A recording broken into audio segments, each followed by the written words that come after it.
Before we begin, if you're watching this, do me a favor. Hit that subscribe button and turn on notifications. These stories are real, they're raw, and they're shared by people carrying weight you can't imagine. Let's get into it. I'm a young surgeon. That's the first thing you need to understand about me.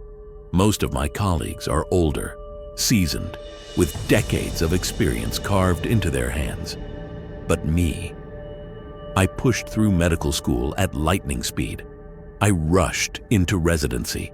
I threw myself into a fellowship where every single decision I make could mean the difference between someone living or dying. People look at me in the operating room and they see confidence. They see talent. Maybe they see someone who has it all figured out. But inside, I'm drowning in inexperience, and that inexperience just killed someone. The patient was a baby girl. She was only a couple of weeks old, a preemie, fragile in every sense of the word, but still alert, still fighting. She was born with a condition so severe that without immediate surgery, she wouldn't survive. Her parents knew this. Every single person in that operating room knew this. Her condition was rare. I had only seen the surgery performed once, just once, in person. But in this field, you don't get endless chances to watch and learn. Eventually, you have to step up. Eventually, you have to be the one holding the scalpel. And my attending, the senior surgeon overseeing me, he decided this was my moment. As I scrubbed in, my heart was already hammering against my ribs. This wasn't like the adult cases I'd handled before. Those felt manageable, predictable. This was different. Her entire chest was barely bigger than my hand. Her heart, no larger than a walnut. Every single movement I made had to be absolutely perfect. There was no room for error. None. At first, it went well. I opened her up carefully. I exposed those tiny structures that needed repair. I assessed everything just like I'd been taught, walking myself through each step, one after another. For just a moment, I let myself believe I could do this. I let myself think I was ready. Then came the cannulation of the aorta. It's a step I'd done several times before on adult hearts. The process was familiar. Make a small incision, insert the cannula, tighten the purse string sutures. Simple in theory. But this wasn't an adult heart. This was a newborn's. The moment I made the incision, blood spurted out. That's normal. That always happens. But this time, the aorta was so small, the tissue so fragile, that everything happened faster than my hands could keep up with. I inserted the cannula, but when I tightened the sutures, they tore right through the tissue. Suddenly, there was blood everywhere. Pause. I tried to recover. I clamped. I suctioned. I tried to control the hemorrhage, but it was already too late. With an adult, you sometimes have seconds to fix your mistake. With her, every fraction of a second was critical, and too many of those seconds had already passed. She had lost too much blood before I could stabilize her. She died on that table. The room went completely quiet except for the mechanical hum of machines and the sound of my own breathing behind my surgical mask. I froze. I was still holding the instruments in my hands. No one in that room said anything for what felt like an eternity. The nurses, the assistants, they weren't entirely sure what had happened, but my attending knew. He knew exactly what I had done. When the surgery was called, I walked out to scrub.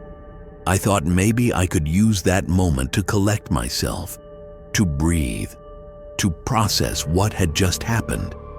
That's when my attending came in. This man I respected deeply. This man whose opinion meant everything to me. He had the most somber expression I'd ever seen on his face. He didn't yell at me. What he said was far worse than any yelling. He looked me straight in the eye and told me that baby's death was my fault, that my bites had been spaced wrong, that my incision had been too large, that I had failed at the single most delicate moment imaginable. At the end of this conversation, he told me I had better learn from this because it could never, ever happen again. There was no comfort in his words, no attempt to soften the blow. It was just the brutal, undeniable truth. My mistakes in that operating room led directly to the death of a child. But the worst part wasn't hearing it from him. The worst part was what came next.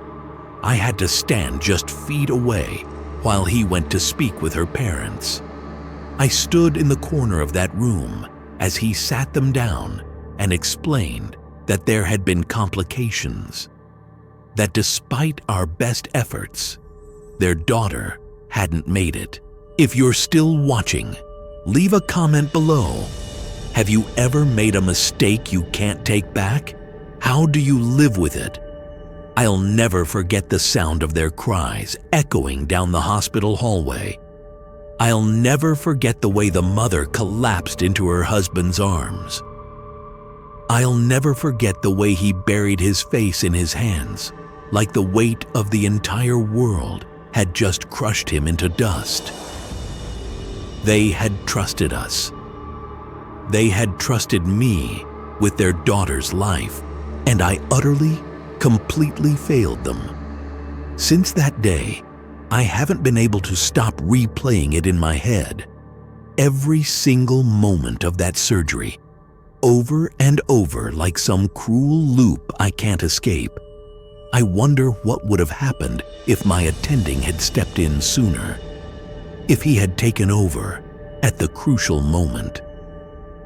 But that's not how this works. I was the surgeon that day. The responsibility falls on me. That little girl could have grown up. She could have celebrated birthdays, gone to school, made friends, fallen in love.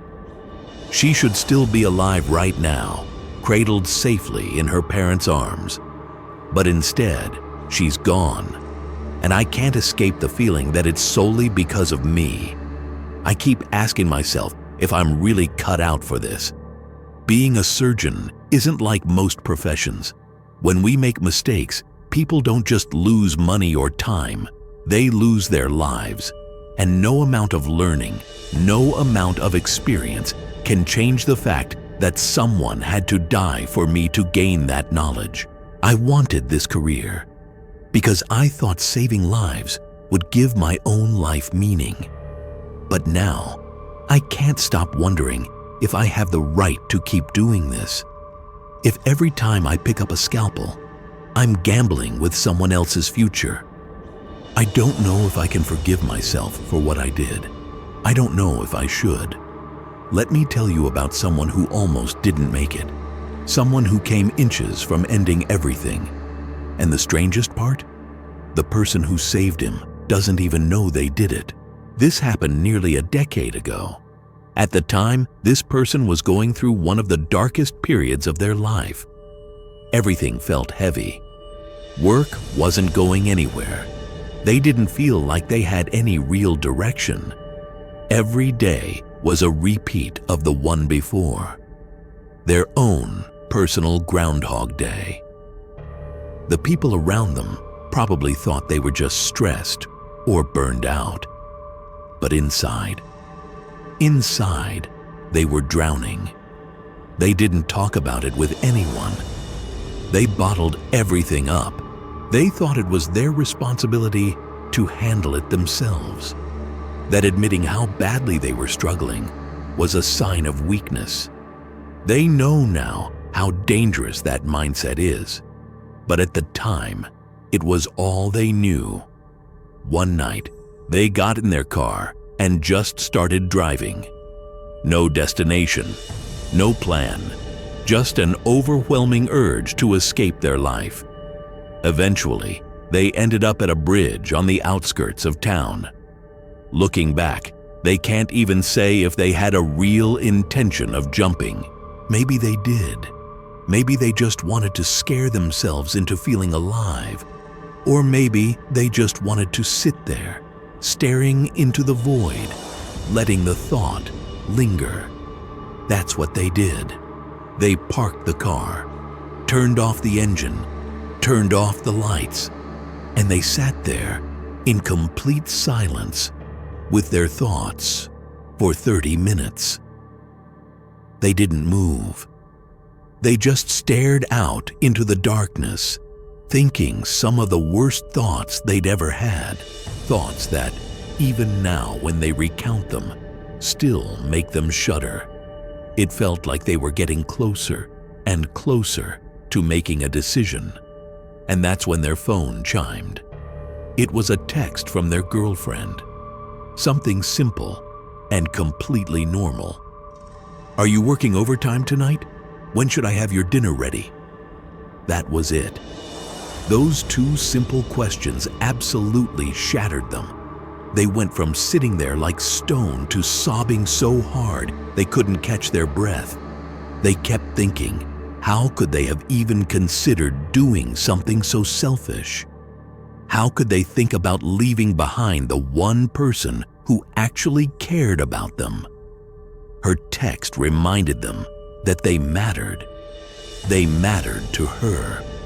She was at home, thinking about them, planning dinner, waiting for them to walk through the door like any other normal night. And there they were, parked on the edge of something they might never come back from. They sat there for another half hour, not dwelling in dark thoughts anymore, just trying to pull themselves together. Eventually, they drove home. When they walked in, there she was, smiling like nothing was wrong. Dinner was on the table. They remember that they'd never had a plate of pork chops, vegetables, and rice taste so delicious in their entire life. They hugged her like they'd never hugged anyone before. They couldn't stop holding her. They don't think she realized why, but that night, that hug was their way of silently saying, "Thank you for saving me." If you found this story powerful, hit that like button. It helps more people find these stories. That plate of food wasn't just dinner. It was proof that someone loved them enough to want them home. Life moved on from there. A few years later, they proposed to her. She said yes. And every single day since, they've woken up beside her feeling like they won the lottery. She has no idea how close she came to losing them before they even had a chance to build a future together. They've never told her. She knows they were going through a rough time back then, but she doesn't know how deep it went. She doesn't know about the bridge. She thinks they were working overtime that night. The truth is, they don't think they'll ever tell her. Not because they're ashamed, but because she has her own battles to fight. She's been diagnosed with bipolar disorder and already carries enough on her shoulders. They don't want to add another weight for her to bear. They figure the least they can do is be the one who carries this secret.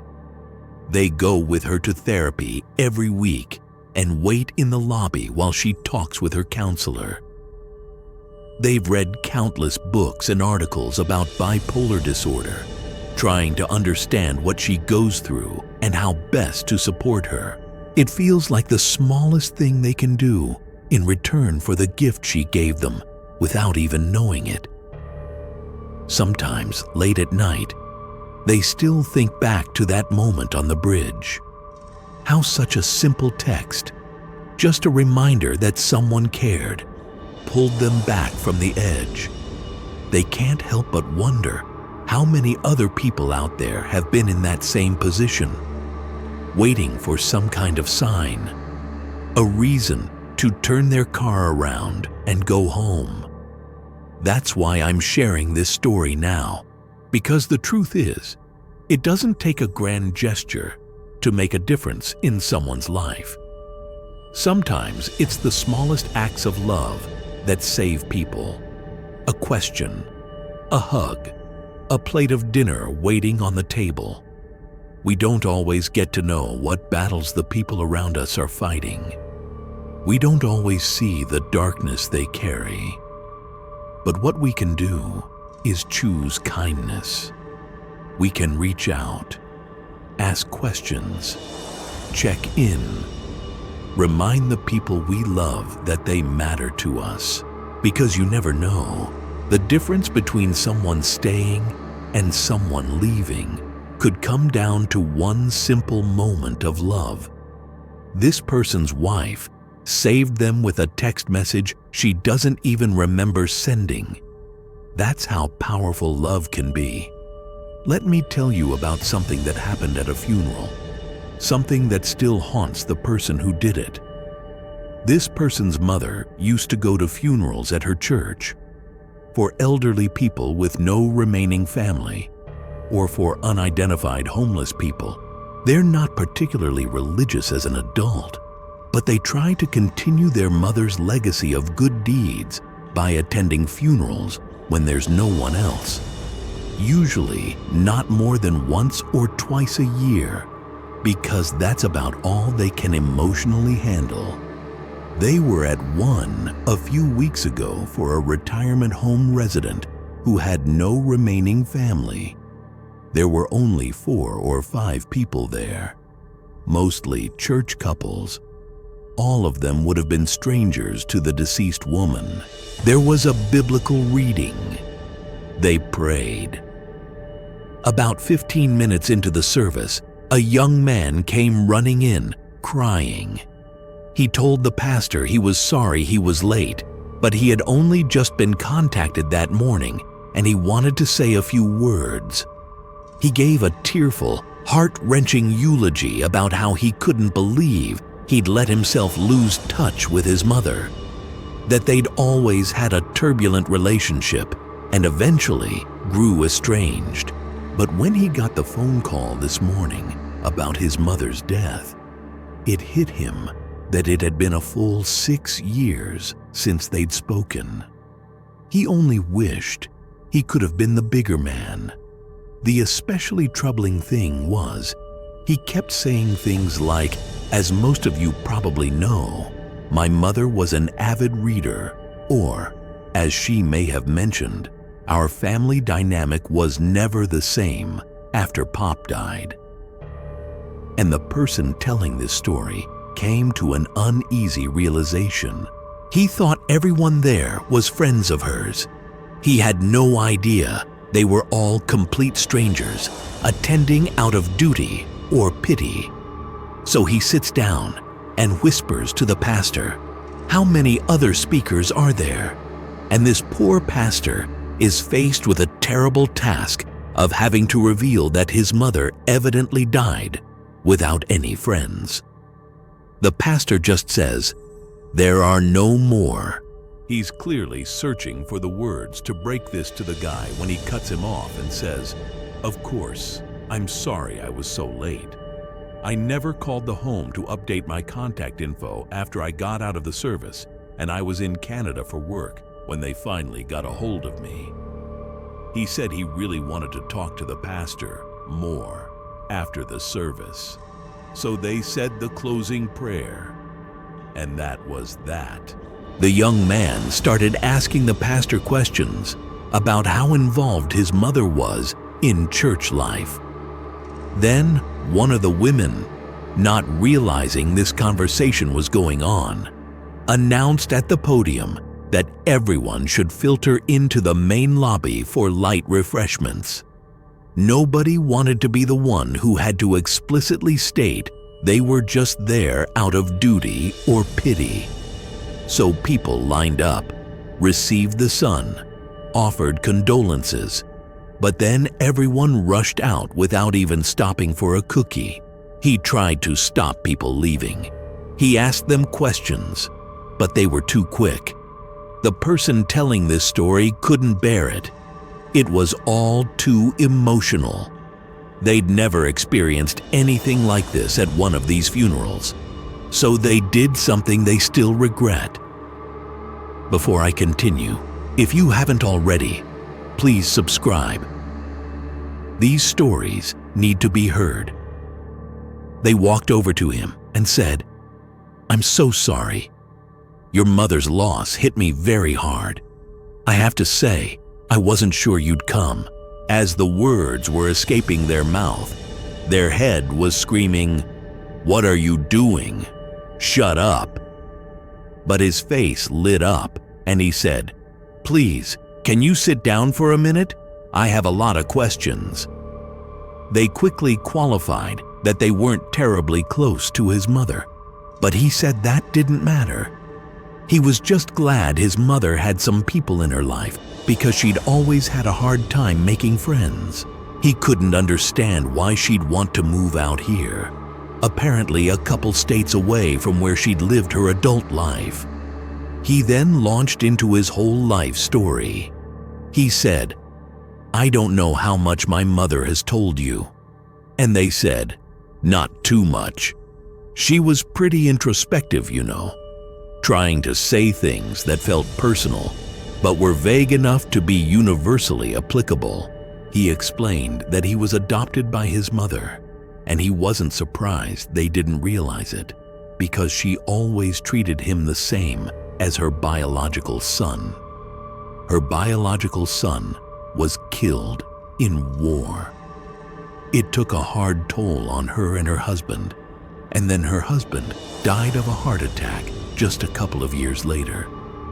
There was a whole lot intertwined in the family dynamic. The mother blamed the father for their son's death because he'd encouraged him to enlist. The mother and the adopted son had a massive falling out when he also decided to enlist in honor of his brother. He said he felt horrible for not trying harder to mend fences. The person telling this story just wanted to give this guy the closure that would never really exist. So they said, "You shouldn't feel bad at all. She loved you, she missed you, and she felt that after everything the two of you had been through together, she wanted to give you space to live your own life." She never went into much detail about what happened after your father passed, but hearing the full explanation makes it all make sense. He was so emotional. He was crying. "Really? She missed me? She talked about me?"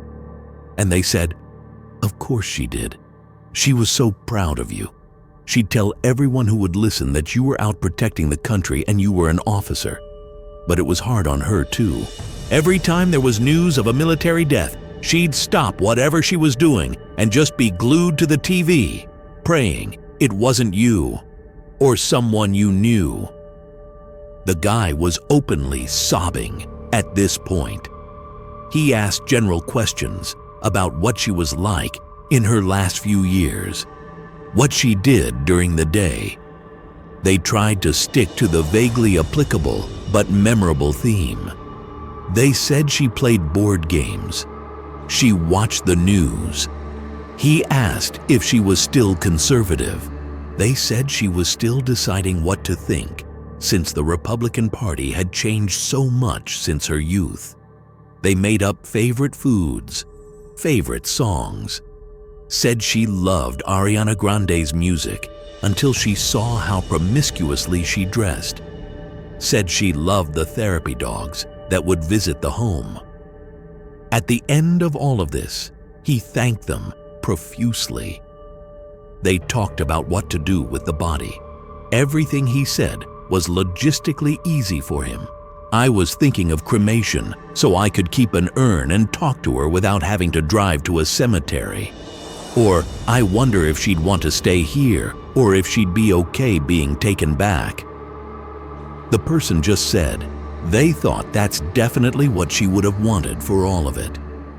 He asked if she had a favorite flower, because the funeral happened to have purple roses and baby's breath, and the church usually just buys whatever's on sale at the florist. They told him she loved baby's breath. He said he'd always keep a vase of them by the urn and thank them again. They said, you should know she didn't blame you, so don't blame yourself. They figured if there was more that he wasn't saying, that he could look back and assume they meant it about whatever thing was bothering him. So he leaves to go make arrangements for the body, and the pastor says, "What were you thinking? What happens if he meets someone who actually knew his mother, and this interaction creeps him out for the rest of his life? Or worse, what if he finds out she didn't really love or support, or even talk about him, and he's crushed?" So now, this person feels terrible, like they just sent a ticking time bomb off into the world. They're racked with guilt and just had to confess this somewhere. Looking back, they can admit it was reckless to say what they did. But in that moment, it felt impossible to just walk away. This man was so raw and desperate for something to hold on to that they couldn't bear the thought of leaving him with silence. Maybe they crossed a line. Maybe they made a mistake. But if they were faced with the same situation again, they honestly don't think they would do it any differently. Leave a comment. Was this the right thing to do? Or did they make it worse? Now let me tell you about betrayal, about choices that destroy families, about a man who threw away everything for someone he met in an online game. This person cheated on his wife of 10 years. He left her and their 2 children for someone he met online in an MMO. If he's being honest, that first sentence is a perfect encapsulation of his confession. But the actual story goes much deeper. He did a tour in the US Army. While in service, he busted 2 vertebrae and had some serious nerve damage. He was discharged. Fast forward 2 years of drinking and being seriously depressed after his tour. He was out of money, no job, generally doing nothing with his life. He met a group of cool modern hippies, Wiccans, alternative lifestylers. He made friends with a bunch of them. There was this one woman there who just absolutely hated his guts. She couldn't stand him, said he was too polite, too nice, always had something nasty to say to him. Well, a few months passed, and he hooked up casually with some of the women in this group. Started feeling like he was fitting in. Still seriously depressed though, still drinking, but gradually pulling himself out of the nosedive. He got a job, got a place. By all accounts, he was doing pretty well. He even started being friends with the mean woman. Turned out she was rather cool, older than him a bit, previously married, but cool. She had a great kid. He even liked the kid. That's when they started sleeping together. Not because he really felt anything, just sex. A couple months passed, and the place he was working at closed. No job, no money, nowhere to go. The woman asked him to move in. He did. Figured since they were sleeping together, he could sleep over, right? Not really a bad deal. He had some money from disability from the Army. He helped her pay off her place with a VA loan. She was really grateful. A month or so later, he came in from hanging with some guys and found her crying on the couch. He couldn't figure out why on his own. So after a long conversation, she confessed that she was in love with him. He had no idea what to say, so he just said he loved her too. Fast forward 3 years. Things had been terrible financially. On and off jobs, small town, lots of stress, tons of fighting. His now wife was starting to say some really nasty stuff to him daily. He didn't like arguing. It had never been his thing. But it was getting to the point where he felt like she was actually goading him into hitting her. He finally had enough. He made plans to leave her. That's when he found out she was pregnant. His heart sank. All he could do was bite the bullet, do the right thing, and stay with her. Things did get better for a while. They bought a house. He opened a business. They had a beautiful baby boy. He even took some classes at the local college. He came to love her son as his own flesh and blood. He was actually doing pretty well emotionally at this point. But then he found an MMO, this online game where people role-played. So he tried it out. He got into the role-playing scene and started having some serious fun. Other than his kids, this was pretty much the only thing he had going on. While in the game, he got into some serious role-playing storylines with another player. They started talking out of character, got to know each other very well. She was married, having similar marriage issues as him. They had a lot of common interests and really seemed to get along. They ended up talking for 3 to 4 hours at a time, even longer on weekends. He started having feelings for this person, real feelings, those fluttery, bouncy feelings. And he had no idea what to do with them. Until later, he thought he was having small heart attacks or something. Emotionally, he skyrocketed out of his depression. He started listening to music, wanted to dance, generally more upbeat. He started wanting to go out more, hit the bars, play pool. His wife noticed, and they got into a huge fight. She said his happiness made her skin crawl. This led to 2 weeks of constant hell. Every day, it was the same old familiar fight. A week or so later, the person he met online asked him to meet her in real life. He thought, I can't stand what's going on right now. I'm going to rip someone's head off. Yeah, I could use a vacation. He had no idea what feelings he had for this woman. He wasn't exactly what you'd call emotionally self-aware. So he drove 3 hours to meet her at her family's ranch house. They had a nice private meal, talked about things, got into nature, walked in the woods. He felt seriously at peace. All his pressures just slid off his back, and he was happy as he could be. Night came, and they were inside still talking.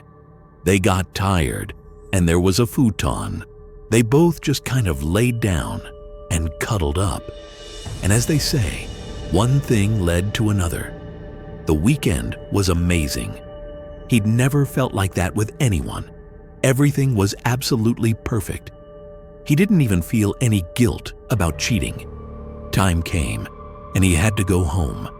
Apparently, he was out of service range for his cell, so he started getting serious text message spam on the drive back. Lots of mean, nasty messages from his wife. At the end, he found out she'd sent his stuff over to his mother's house and was kicking him out. All he could muster was a shrug. He realized then that he didn't give a damn. The next 2 weeks were crazy. Couch surfing at his mom's. Didn't say anything about his weekend. Didn't tell anyone, actually. His wife kept calling to tear him a new one. She told him she'd gone out and hooked up with a guy, but at that point, he wasn't even sure he cared. If you're still here, hit that like button and subscribe. The story gets darker. He made a complete 180 in his own situation because he couldn't stand to live another 24 hours in the state he was in. Now that it's all in the rear view, he can't imagine doing things any differently. The only thing that gets him is staying in his previous life for far too long. But not everyone gets a second chance. Not everyone gets to walk away from their mistakes. Let me tell you about a mother who can't. She's never spoken about this to anyone. Not in 2 decades. But now she's facing the life-changing decision she made when her younger daughter, let's call her Janie, almost died. She's a little over 40 years old now. She married young, had kids young. She considered it, but neither she nor her husband Matthew wanted to abort children conceived within a loving marriage. So they kept the pregnancies. She had her eldest daughter Molly, 11 months after marriage. To make it all work, she dropped out of her master's program, and her husband took another job while going to school full-time. Her pregnancy with Molly was very difficult. She was far away from home and her parents. She didn't have many friends. Her husband's family hated her. She had severe postpartum depression after Molly. She would go on to give birth to Janie 13 months later.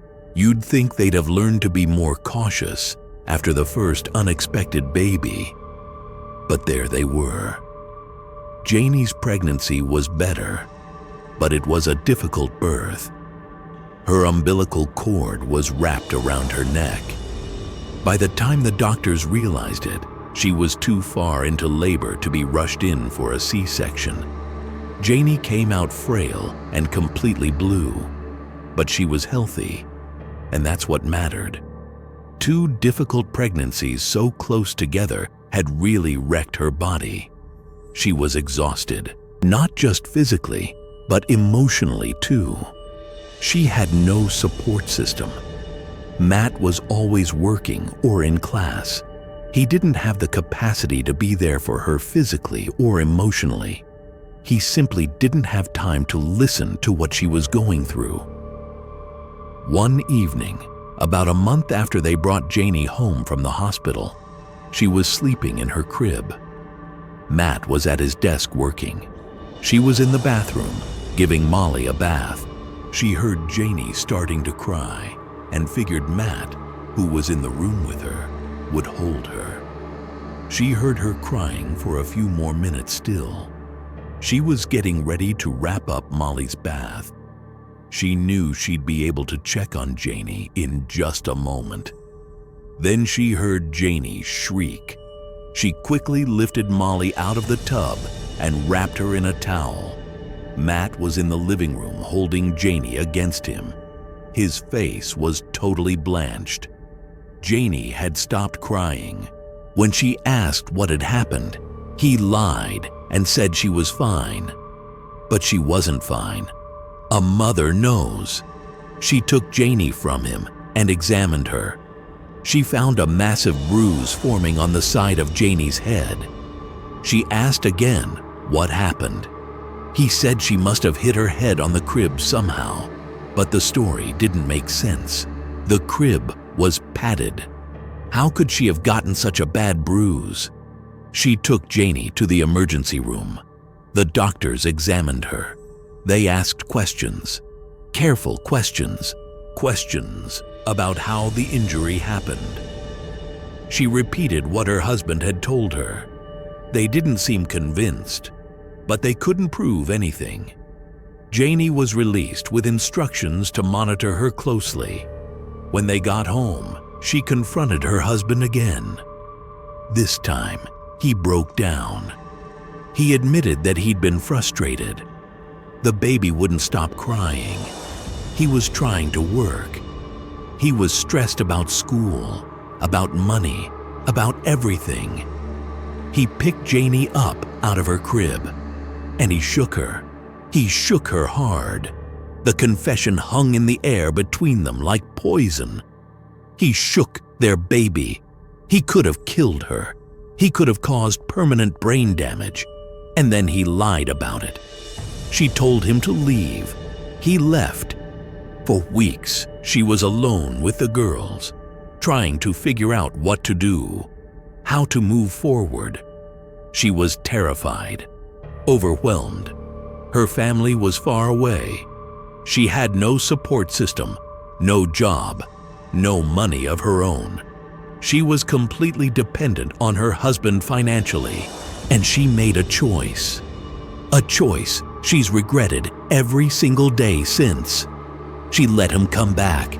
She convinced herself it was for the girls, that they needed their father, that he was sorry, that it would never happen again.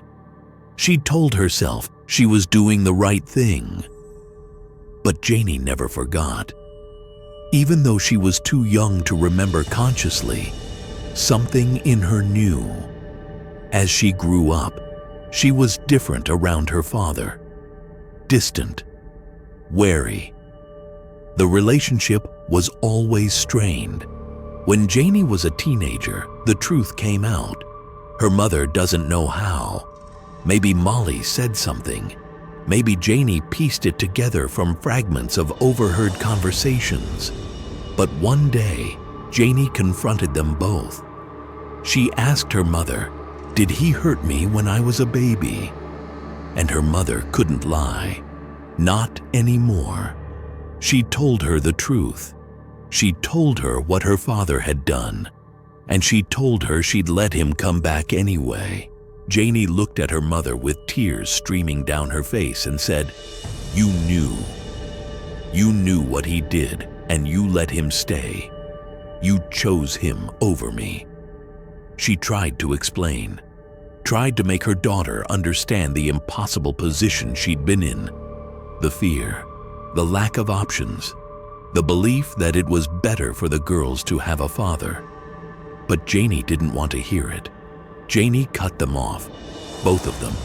She found full-time work somewhere, changed her cell phone number, sold the car they'd given her and sent them back the money, changed banks, took herself off their health insurance, refused to tell them her new address.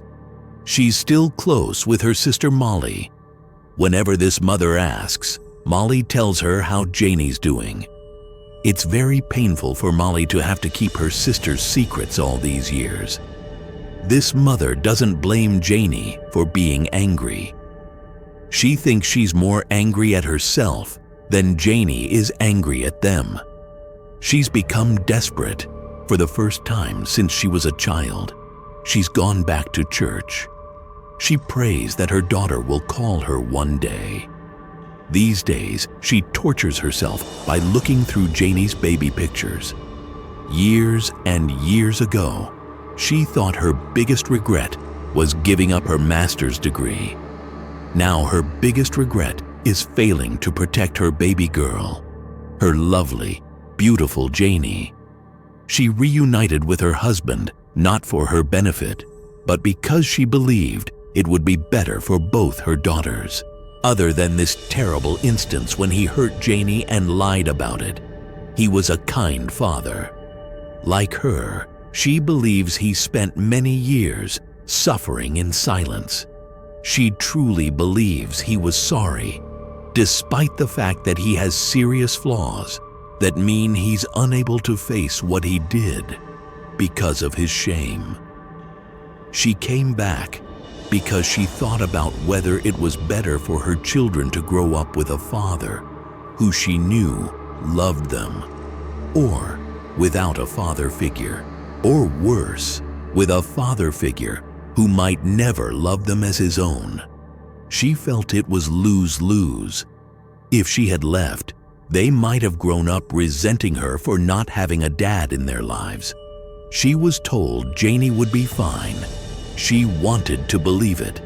She had no way of knowing her daughter would suffer more later on. She regrets everything every day. These stories are heavy. If you've made it this far, you're one of the real ones. Before we continue, make sure you're subscribed and notifications are on. Let me tell you about addiction, about the kind of choices that destroy not just yourself, but everyone around you, about someone who used women, manipulated them, and nearly got someone killed because of it. This person was heavily into drugs, not just casual use, heavy use, cocaine, OxyContin, Xanax, whatever they could get their hands on. They needed money constantly to feed their habit, and they found a way to get it. They would meet women, usually through friends or at parties. They'd charm them, make them feel special, make them think there was a real connection. Then they'd sleep with them, and after, they'd ask if they could borrow some money, just a little.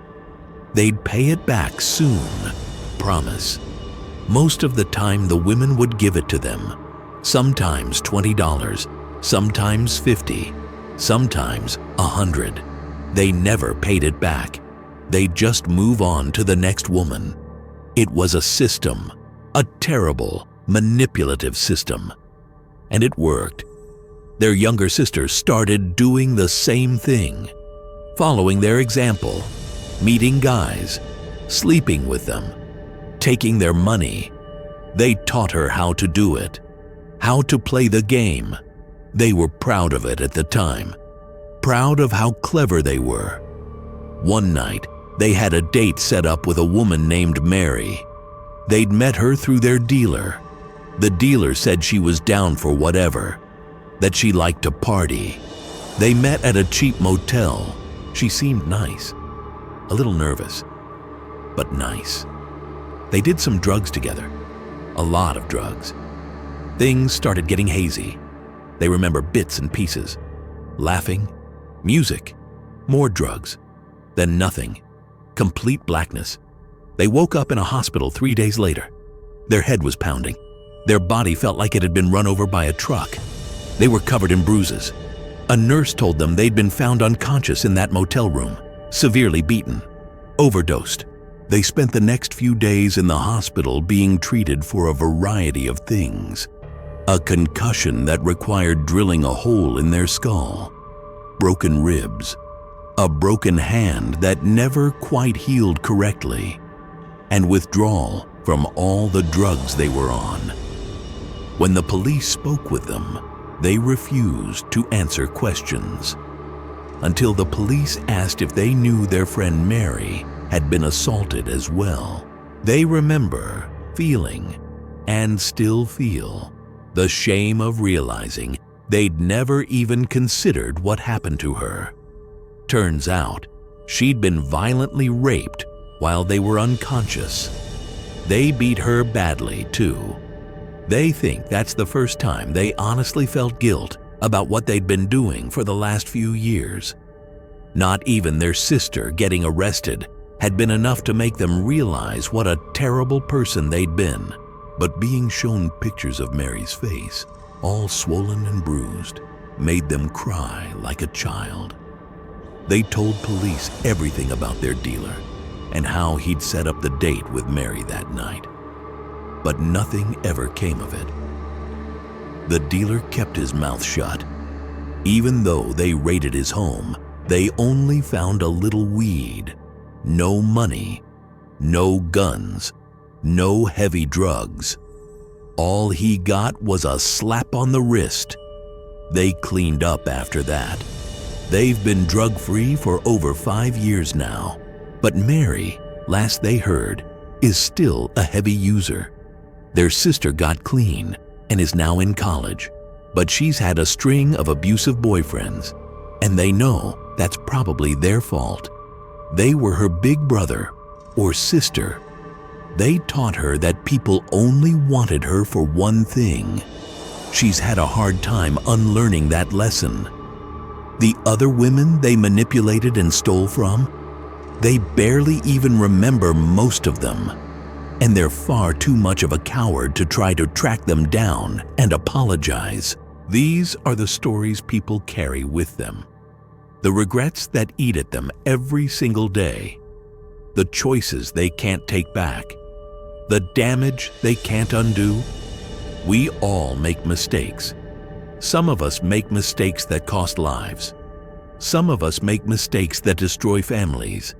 Some of us make mistakes that hurt people we'll never be able to apologize to. But here's what I want you to take away from this. These people are living with their choices every single day, and most of them would do anything to go back and change what they did. But they can't. None of us can go back. What we can do is learn. We can recognize when we're heading down a dark path. We can reach out for help before it's too late. We can choose to be honest instead of lying. We can choose to protect the people who depend on us. We can choose kindness over cruelty. If you're watching this and you're struggling with something, please talk to someone.